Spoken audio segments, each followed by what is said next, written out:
¿Qué tal? ¿Cómo le va? Muy buenas tardes. Es por supuesto necesario hablar de las retenciones, el dólar turista, el dólar ilegal que los medios suelen colorear como blue. Lo vamos a hacer. Pero el primer tema de hoy es hablar de qué tipo de humanidad queremos dejar atrás. Hoy cumpliría años Héctor Timerman. Las cosas que ha padecido su familia están reflejadas en una nota de una hija de Héctor Timerman, escrita hoy en el diario Página 12, que toca profundamente el corazón. Veamos lo que ha escrito esa hija de Héctor Timerman, desde el dolor que representa recordar todo lo que sucedió. Un año sin Héctor, muchos sin justicia, es la nota de la hija de Héctor. Y veamos algunos de los temas que trata, de las cosas que dice en esa nota, porque por cierto, toca el corazón y nos hace reflexionar sobre qué es lo que ocurrió con nuestras almas, con nuestra vida, con nuestro carácter, hasta con nuestra conducta en estos 4 años aciagos del neoliberalismo que no solamente mata a la gente de hambre, sino que además deshumaniza en la búsqueda del ser absolutamente individual, en la pérdida de todos los valores, porque eso es lo que nos ha ocurrido. Dice Jordana, todos sufren este tipo de pérdidas en su trágica dimensión cotidiana, pero mi proceso tiene más que un año ya, porque se suma al calendario el año y pico que marcó el final de la vida de mi padre. ¿Cómo se habría desarrollado su enfermedad sin la crueldad absurda de la causa judicial por el memorándum de entendimiento con Irán? Es contrafáctico, pero sí es un hecho lo que vi. Cada avance del caso, o en su defecto su falta de avance, fue acompañado por un empeoramiento de la enfermedad que eventualmente le quitaría la vida. Esto dice, y algo más, llegaron las prisiones preventivas. Esperamos horas en el sillón de casa que lo viniesen a buscar para llevarlo a la cárcel. Él sostenía una bolsita con los medicamentos que iba a tener que llevarse para seguir su tratamiento. Le dieron la detención domiciliaria por los peores motivos, el cáncer. ¿Qué mundo crearon entre Macri, Bonadío, Clarín, Nación, los perseguidores y torturadores hasta el último día de su vida de Héctor Timerman? Hace pocos días, Alberto Fernández dijo que no va a haber más pautas para los periodistas. Uno de los que más lo hostigó hasta la última hora o minuto de la vida de Héctor Timerman es un periodista que le quiso sacar una pauta. Timerman le dijo no tengo o no quiero. Y el periodista se enojó para siempre. El caso es conocido, no importa el nombre. Estoy hablando de la escasez de humanidad que hubo durante todo este tiempo, de los medios dominantes, del insólito, increíble, inadmisible, absurdo y cachafaz, juez, Bonadío y los fiscales que acompañaron toda esta movida. Hoy Cristina Fernández de Kirchner tuiteó la nota, seguramente conmovida por lo que escribió la hija de Timerman, al cabo de un año pudiendo hacer una especie de catarsis de lo mucho que esa familia padeció. Este hombre pudo ir preso, sería uno más de los presos políticos de la República Argentina. El hermano de Héctor Timerman hoy concedió una nota a Gustavo Silvestre. Escuchemos una partecita. Cuando estoy pensando en estos últimos años y veo el esfuerzo que él puso, la gente, muchos médicos me dicen, pero con el cáncer que tenía, la verdad, vivió mucho más de lo que podía haber vivido o lo que sea, y yo creo que él lo que estaba buscando era poder terminar sus días, poder declarar, poder decir su verdad antes de terminar sus días, sí. Y por eso el esfuerzo que ponía y el esfuerzo físico que puso hasta último momento para que eso ocurra. Obviamente que Bonadío, con su perversidad, lo torturó, porque eso ya es tortura física, no permitirle declarar, o sea, es increíble cuando lo pensamos, o no permitirle declarar. Javier Timerman, como Jordana, como toda la familia, el calvario que vivieron, los meses que les hicieron atravesar, con ese ser querido, importante, que se moría, pero que pedía un poco más de vida, que luchaba a brazo partido. Muchos dicen conmovedoramente, Graciana Peñafort, por ejemplo, que pocas veces vio un hombre de tal entereza para afrontar la virtualidad de su muerte. Pero no lo dejaron en paz, lo persiguieron, lo hostigaron. Mire cómo anunciaban que no lo dejaban viajar a Estados Unidos. No la crítica a tamaña demostración de falta de humanidad, no. Sin permiso para entrar a Estados Unidos, Héctor Timerman El ex canciller de Cristina fue parado en Ezeiza por su situación judicial cuando iba a Nueva York. Ninguna crítica adentro. ¿Cuál era la nota que tenía Clarín adentro? Ese aciago día para el periodismo, en el que se preocupaban fundamentalmente de estigmatizar a Timerman. No podrá viajar a Estados Unidos porque le revocaron la visa. En otra nota decían el canciller que siempre le dijo que sí a Cristina Fernández de Kirchner, también para perseguirlo de esa manera. Y todo como consecuencia de lo que ocurrió en el memorándum con Irán, la locura de Nisman que terminaría costándole el suicidio. Los documentos de Interpol y Cancillería ahora, cuando ya no se puede hacer nada por Timerman, cuando ya no se puede permitirle ir a los Estados Unidos para ver a su médico de confianza, para ver si podía vivir 3 meses más, 5 meses más, 1 año, 2 años, aferrarse a la vida. Le dijeron que no. Estos diarios, ese juez, Bonadío, esos fiscales, le dijeron que no. Y lo hicieron morir antes, lo llevaron a morir antes. Pudo morir en la cárcel, también. Les hubiera dado lo mismo, en la cárcel por el memorándum con Irán, que hoy es nota. Mire, en 2013, después de la firma del pacto con Irán, Timerman ratificaba la vigencia de las órdenes de captura contra los iraníes. Es increíble lo que han hecho. Nunca lo he podido admitir. Y usted puede. Por eso recurrimos a recuperar un poco el humanismo que se ha perdido. Héctor Timerman pudo ser un preso político. Hay presos políticos todavía en la Argentina. Milagros Sala, sus compañeras en Jujuy y tantos otros. Es necesario que tengamos una Navidad sin presos políticos. Por eso es que Paco, el padre Paco de Opción por los Padres, hace esta invitación. Libertad a los presos y presas políticas. Mañana pasado y el jueves, huelga de hambre del padre Paco Olveira y compañeros frente al Palacio de Justicia. Sumate, mañana a las 11 comienza. A las 11:30 estarán dando una conferencia de prensa, pero hoy tuvimos este adelanto.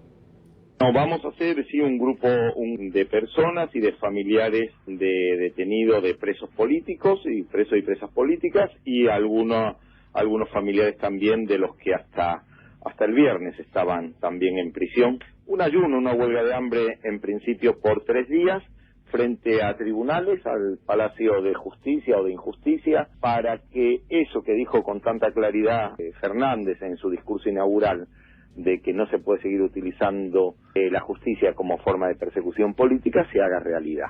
Esto es claramente o para presionar a los jueces que hagan lo que tienen que hacer, ¿no? Todavía los tenemos presos y que no podemos tener una Navidad más con presas y presos políticos. Con las disculpas para todos los demás presos, lo de Milagro y sus compañeras es lo más doloroso.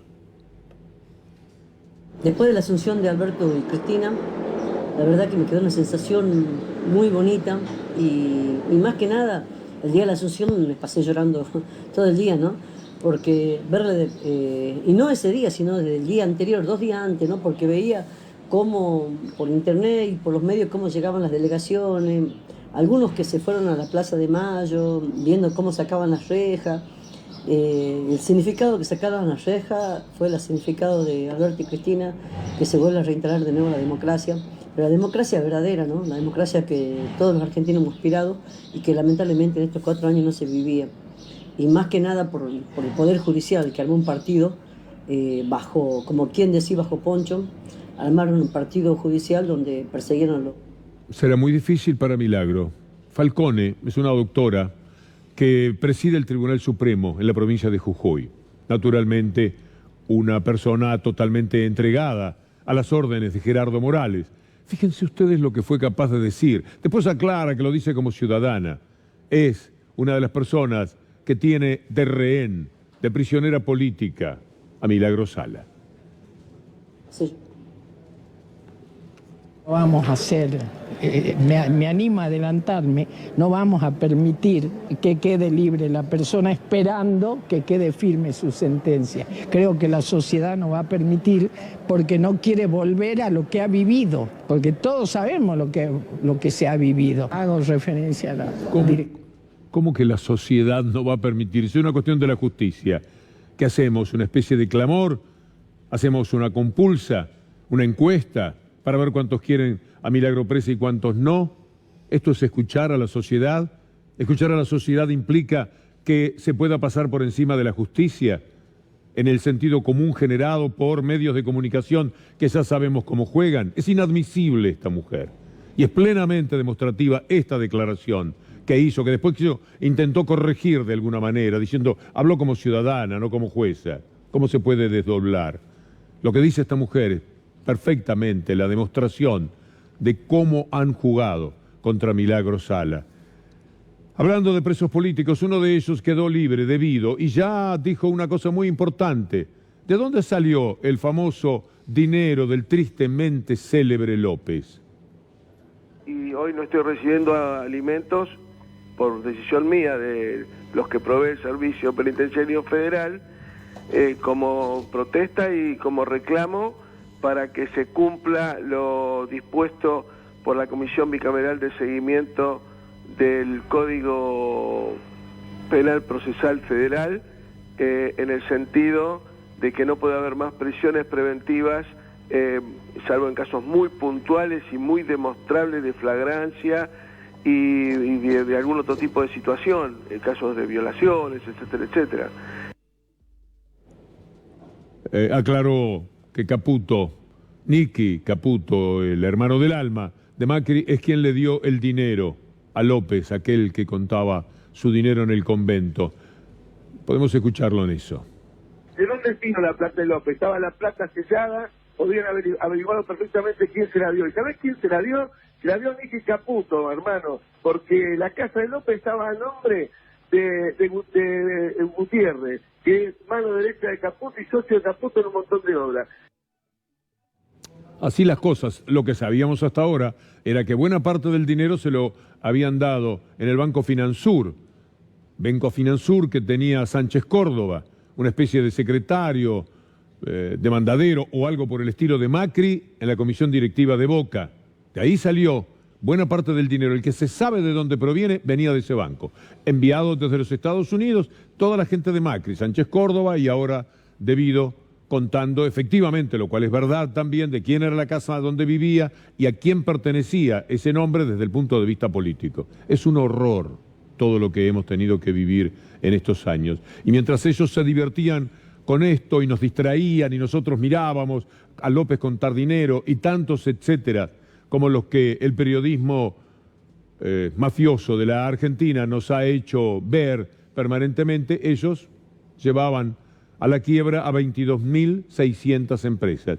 El número es insuficiente, son 22.670 empresas, lo tengo un poco en la memoria, pero redondeamos en 22.000 empresas que quebraron, que echaron gente, que se terminaron, y lo dice el capomafia del diario Clarín, con lo cual no hay nada para discutir. Esto es todas las empresas que dejaron de pagar aportes a la Seguridad Social en los últimos 4 años. Una barbaridad. Y nosotros mirando por televisión cómo un tipo tiraba el dinero de Nicky Caputo por arriba del convento, o el dinero que había retirado de Finansur, para que pensáramos todo que era un dinero estrictamente del mundo K, y después siguiéramos por mar y tierra la ruta del dinero K, encontrando siempre, sin hacer desvíos, el dinero de Macri, el dinero de sus allegados, los bancos de donde blanqueaban dinero, lavaban dinero, con algún pretexto como podía ser la reparación histórica. Ahora sí tenemos que entrar al tema de las retenciones, pero usted debe trabajar de ciudadano y va a gobernar. Vamos a gobernar juntos, si le parece, por un rato. Primero veamos la noticia que es el disparador, lo que está sucediendo en torno a el campo que, no es este el título, sino este. Muy bien, el campo busca marcarle la cancha al gobierno. Las retenciones volvieron al nivel del 2018. Una nota de Raúl de la Torre, ejemplar, explica cómo en realidad es menos de lo que ocurría en el año anterior, cuando Macri volvió a poner las retenciones en el nivel al que ahora las pone otra vez Alberto Fernández. Usted tiene que entender, en algún momento a las retenciones se sumaron 4 pesos por dólar. El dólar estaba a 30 y monedas. Entonces esos 4 pesos, como la verán en algún momento de este tramo, de Cira Carrió, se va a licuar, no se preocupen muchachos. Entonces se les licuó el dinero porque el dólar pasó a costar un precio mucho más elevado, 63 ahora. Y entonces ya no eran 4 pesos, era 1,50, 2 pesos. Y se tragaron todo ese dinero durante todo este tiempo. Alberto Fernández dijo, ¿cuánto eran 4 pesos? Del 12%. No le vamos a poner el 12, le vamos a poner el 9. Es decir, menos. Es insólito que hayan salido a protestar. Recordemos lo que dijo el otro día Basterra, el ministro. El campo es generador de dólares para pagar la deuda de Argentina, que es algo central para poder tener equilibrada la macroeconomía. Todos los sectores que más tienen van a seguramente tener que hacer. Van a tener que colaborar, van a tener que hacer un esfuerzo. No quieren, algunos no quieren. Supongo, permítame aventurarme, que no va a pasar nada con esto. Que se van a tranquilizar porque se van a dar cuenta que no tienen plafón social para la locura, que los medios acompañan como siempre, pero no tienen esa penetración hoy día, por un tiempito, que tenían otrora, y entonces se van a calmar, porque además es completamente justo. Van a ir, van a hablar con Alberto Fernández y en todo caso van a querer asegurarse de que no va a haber un aumento de esas retenciones. Vamos a ver cuáles son las necesidades. Pero de inmediato reaccionaron como un señor Matías de Velasco de Carvap. Una mala realidad, ¿no? Argentina se aprobó con esto otras veces y fue un fracaso, ¿no? En el momento en que Argentina necesita estar con todo el proceso productivo, todo el mecanismo productivo funcionando a pleno, esto lo que viene a hacer es bajar los brazos a la producción. Bueno, es muy fácil esto. Vamos a, como le decía, trabajar de ciudadanos y entender lo que está sucediendo para ver si usted acompaña la medida del gobierno o la refuta. Tenemos esta responsabilidad. Por un momento somos gobierno. ¿Qué es lo que vamos a hacer? Síganos ahora que le vamos a mostrar a Macri, hablando de quitar las retenciones, ¿se acuerda? Entre los maizales, y después diciendo, disculpen, ese impuesto es muy malo, pero no hay más remedio. Si los ortodoxos de la economía tuvieron que hacerlo, imagínese usted las necesidades que se habían creado en el país. Durante toda la campaña, hoy, apenas aterrice de vuelta en la ciudad de Buenos Aires, voy a firmar el decreto por el cual la Argentina pasa a tener retención cero a las exportaciones regionales. Bueno, y ahora escuchémoslo cuando Macri anuncia que no tiene más remedio que implementarlas otra vez. Vamos a pedirles a quienes tienen más capacidades para contribuir. Me refiero a aquellos que exportan en la Argentina, que su aporte sea mayor. Hoy mismo el ministro Duhovne va a darle detalles sobre este punto. Sabemos que es un impuesto malo, malísimo, que va en contra de lo que queremos fomentar, que son más exportaciones para generar más trabajo de calidad en cada rincón de la Argentina. Pero que les tengo que pedir que entiendan que es una emergencia y necesitamos de su aporte. ¿Sería la cara un poco de desgraciado que ponía Macri en ese momento lo que influyó para que entonces los haces del campo, los Biolcati y toda esa gente influyente estuvieran de acuerdo y dijeran, bueno, vamos a dar una mano, y ahora no quieren, frente al mismo porcentaje que pone Alberto Fernández como antes lo puso Macri? Escúchelo, porque parece mentira este recorrido que tenemos ahora. Vamos a pedirles a quienes tienen más capacidades para contribuir. Me refiero a aquellos que exportan en la Argentina. Vale la pena verlo otra vez, pero no. Quiero ese tramo en el que Biolcati, Pellegrina, todos estaban de acuerdo cuando Macri decía esto, que estaba muy triste, que era un impuesto muy malo, pero que tenían que darle una mano. Los tenemos, ahí están.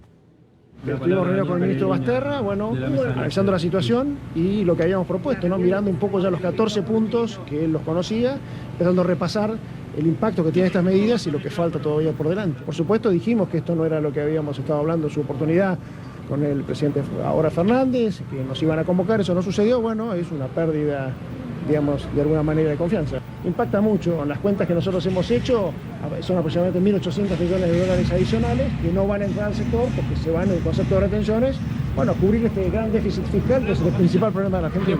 Seguimos construyendo un diálogo posible, digamos, él va a tener que seguir entendiendo, hemos hablado de estos números, de estos impactos, seguiremos en el camino de buscar algún consenso que de alguna manera entiendan que, digamos, por este camino al campo no le va bien y que lo que tenemos que buscar es cómo hacer crecer el campo para que podamos contribuir verdaderamente con un problema que tiene la Argentina. Yo creo que el punto medio es tratar de llegar a un lugar donde el campo no se vea perjudicado por las retenciones, de alguna manera el productor tenga una respuesta a lo que nosotros estamos planteando. Sí, el aumento de las retenciones sin ninguna duda que perjudica, no es para nada, es bueno que las retenciones ni el paquete impositivo aumenten. Creo que hay diferencias con la situación de la 125, es otro país, es otro entorno, yo creo que hay diferencias notables para que no digamos que no es lo mismo. Obviamente que vamos a insistir para que las retenciones sean lo mínimo posible.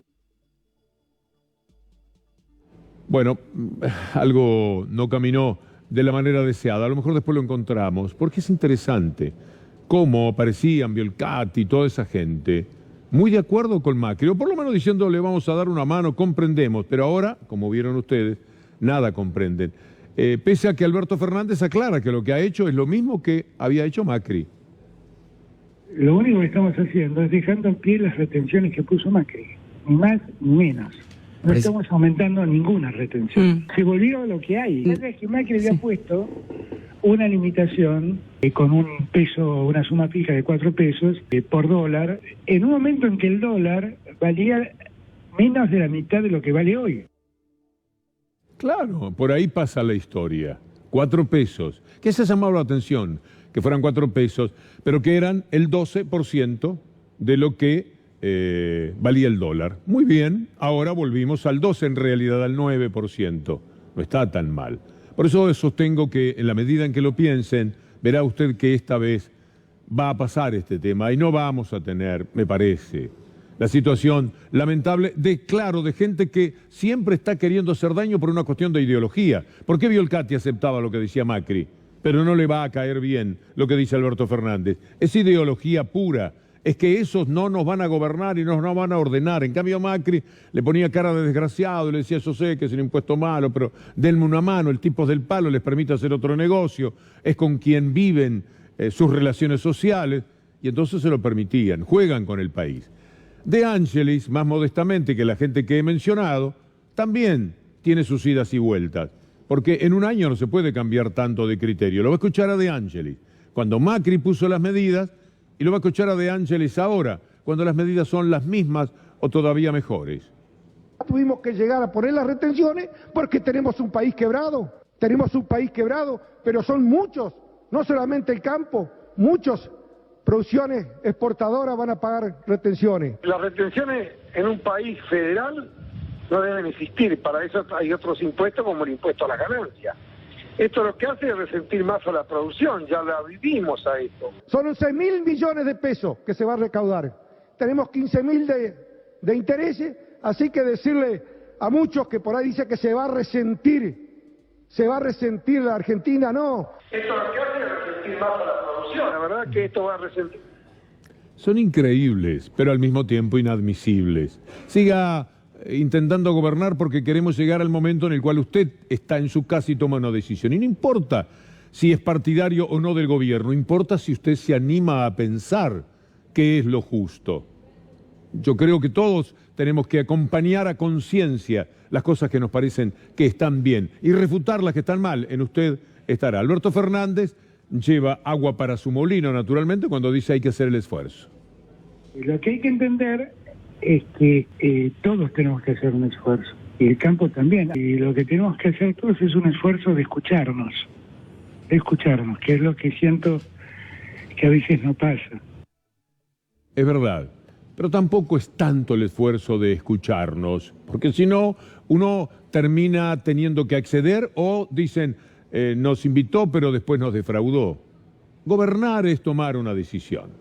Gobernar es decir, en el juego de intereses que hay, ¿para qué lado uno se inclina? Venimos de un gobierno que se inclinaba claramente para el mundo de los ricos. Sacaba retenciones, le quitaba el dinero que el pueblo tenía en el bolsillo y se lo daba a los capitostes del campo, a los grandes exportadores, a los de las empresas energéticas. Ya sabe usted lo que hicieron. Viene otro modelo que confiamos totalmente en que va a hacer las cosas de otra manera. Y va a decir, muchachos, hay mucho dinero en el bolsillo de ustedes. Tenemos necesidad de poner otra vez dinero en juego para las prestaciones que el gobierno, que es una cobija de todos, o debe intentarlo, tiene que hacer. Mire este cuadro que le vamos a presentar de Julia Estrada y la gente del CEPA, que siempre son irrefutables en todo lo que nos dan. Para que usted vaya sabiendo, usted tiene que tomar una decisión, no se olvide. Macri y Alberto, en 2018, a raíz de lo que dijo Macri, eran 3.823. Para el 2018, si se hubieran aplicado los criterios de ahora, eran 7.000 millones. En el 2019, 6.800. Ahora, 6.900 millones. La diferencia va a ser de 4 millones, casi 4 millones, 4.000 millones de dólares. 4.000 millones de dólares. Vea la siguiente placa, para que usted vaya ayudándose a tomar una decisión. Usted tiene que saber, por ejemplo, que el gobierno, el Estado, se privó de cobrarle al campo en 2018 y 2019, nada más. Piense por un momento en 2016 y 2017 y le va a correr un frío por el cuerpo. Pero otra vez esta placa, 246.000 millones de pesos. Eran del gobierno, eran para que el gobierno hiciera cosas. Hasta ese momento no, se lo quedó la gente de campo. Muy bien, ¿a qué equivalen 246.000 millones de pesos? Mire, el presupuesto total, y este es otro dato también interesante, es muy interesante, porque le quería decir que el presupuesto total de PAMI es de casi 200.000 millones de pesos, 199.000 millones. Ahora, cuando vemos, ahí está, mire, PAMI, 199.000 millones, todo el año, todo lo que los viejos gastamos cuesta 199.000 millones. A la gente del campo, en un pase de mano, les dieron 240.000 millones. De esto se privó de recaudar el gobierno en ese tiempo. Súmele 2016 y 2017 y no lo va a poder creer. Ahora que usted va entendiendo lo que se podría hacer con el dinero que fue al campo y se invertían en muchas cosas, por ejemplo, en la Hilux, como le mostrábamos ayer, cientos, miles de Hilux, vivan la Hilux, muy bien, está bien, vivimos en un mundo capitalista, pero no le saques todo a los otros. No seas tan hincha nada más que de tu dinero y tu bolsillo, porque si no, ¿dónde está la patria, muchachos? Gente que suele agitar mucho esa bandera. Miren lo que da de empleo el campo, para que usted entienda otra de las facetas que en esto juega también. En enero a septiembre del 2015 había 327.000 empleos de campo, de los cuales el gremio, aquel de Venega, tristísimo gremio, solamente tiene registrado la mitad, quiere decir que la mitad está en el negro. Pero supongamos por un momento que están todos en blanco. En 2016 bajaron a 317, 10.000 menos. Estaban ganando mucho dinero, les habían quitado las retenciones. En el 2017 eran 6.000 menos los trabajadores. En el 2018 eran 4.000 menos. Y recién en este 2019 son 328, 1.000 más, como dice ahí, 1.584 más empleados que lo que había en el 2015. Quiere decir que les quitaron las retenciones y ellos no pudieron dar trabajo porque tienen maquinarias, ya lo hemos hablado, muy sofisticadas. Lo que da trabajo es la industria, lo que da trabajo son las pymes. El campo no puede dar trabajo porque ¿para qué? Va a llamar a la gente para que miren a la cosechadora sentados de brazos cruzados. Este es el problema, por eso ellos tienen que entender. Y si bien pueden decir los campos son míos, míos, míos, como la Ferrari de Menem, tendrán que entender que para salir del campo hay carreteras que les hizo el gobierno y cuando sus hijos salen a estudiar van a escuelas propias del gobierno y así sucesivamente. Y lo que les permite tener ríos que no les lleven por delante sus campos lo hacen los gobiernos. Los gobiernos hacen mucho, el Estado hace mucho. De otra manera, si fuera tan de ellos, los grandes terratenientes, bueno, que pongan ahí la escuela, la policía, que pongan eso su propia seguridad, que tengan su propio himno, su propia bandera, que hagan su ruta, pero que no toquen nada de lo otro. de lo que el Estado Nacional hace. Es un juego de palabras, tan solo para ayudarnos a entender y comprender un poco más a este señor. Porque las retenciones que hay, las retenciones de las que estamos hablando, que generan todo este revuelo, son las que existen, no son otras. No estamos fijando nuevas retenciones. Cualquier cosa que se haga en ese sentido, si es que finalmente se hace, todo eso será objeto de discusión en la mesa de debate que estamos proponiendo. Yo no he cambiado en nada lo que he dicho. Ahora, usted es gobierno, ¿pondría las retenciones en el mismo lugar que las había puesto Macri para no molestarlos demasiado? ¿Arreglaría aquello de los 4 pesos y lo ajustaría al dólar? ¿No parece justo eso? ¿Por qué se iban a quedar pagando 4 pesos por dólar si el dólar ahora vale muchísimo más? No era justo. Usted tiene la palabra naturalmente. Otro de los problemas del día es el dólar turista. Yo tengo mala suerte, la semana que viene, por razones familiares, estaré viajando. Bueno, me va a tocar, ya cambié el alojamiento, ya estoy pensando en cambiar restaurantes y cosas. Habrá que hacerlo, porque el dólar turista es algo que duele mucho a quienes venden pasajes, a quienes tienen previsto viajar. La mayoría, yo hace 2 meses que tengo estos pasajes. Por lo tanto, no es un cambio que se produce ahora. La Nación tiene muchos avisos brasileños. Usted mire La Nación, Turismo, y va a ver la enorme cantidad de avisos brasileños que hay. Dólar turista, ¿quiénes son los perjudicados por el impuesto menos visible? Diga La Nación que los perjudicados son, entre otros, sus propios anunciantes. El tema es que a alguien hay que perjudicar. Usted tiene que tomar, siga gobernando, usted tiene que tomar una medida con el dólar turista o con el dólar tal como está, el dólar libre, como les gusta a muy pocos, porque son los que lo disfrutan. Usted tome 2 chicos. Un chico que se enoja porque quiere ir a Punta del Este y quiere que le vendan dólares de hace unos años. Y un chico con hambre. Y usted tiene que legislar. Usted tiene un dólar que si lo suelta, mata más de hambre a uno de los pibes. Pero eso sí, le da la libertad que este chico exigía a los gritos. Me quiero ir a Punta del Este, me quiero ir a Punta del Este. Usted vea estas 2 escenas y sepa que usted tiene que gobernar por un momento. Usted tiene que tomar una decisión. Usted es Alberto Fernández, Cristina Fernández, por un minuto aunque sea. Seámoslo. Yo me quiero ir todos los años de viaje a Punta del Este. No me... Mi familia que yo vengo a retirar la comida para 5 y no alcanza en mi casa y mamá está todo el día mate. Y vengo, merendeo acá, vengo a comer acá y quiero que...